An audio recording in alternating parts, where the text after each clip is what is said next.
Assalamu alaikum, dear stars of Jannah.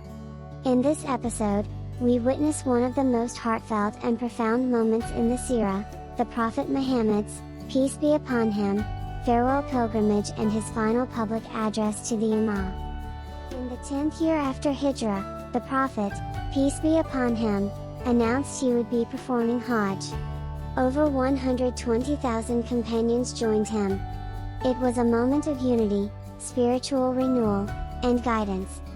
The Prophet, peace be upon him, performed all the rites of Hajj, teaching his companions how to worship with sincerity and humility.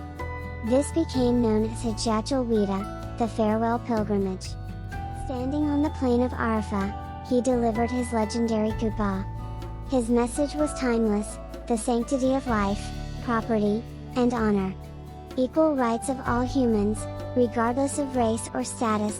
Fair treatment of women. Abolishing all forms of injustice and interest, riba. Holding fast to the Quran and Sunnah as the ultimate guide. The Prophet, peace be upon him, said, "O people, no prophet will come after me, and no new religion will be born. Reason well, therefore, O people, and understand my words which I convey to you." He asked, "Have I conveyed the message?" The crowd responded, "Yes." Then he said, "O Allah, be my witness." During this sermon, Allah revealed, "This day I have perfected for you a religion and completed my favor upon you and have approved for you Islam as your religion." Surah Al-Ma'idah 5-3.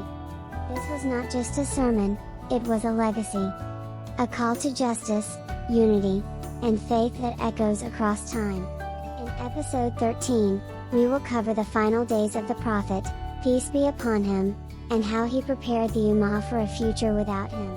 Subscribe to 5-Star Deen and continue this sacred journey through the life of our beloved Prophet Muhammad, peace be upon him.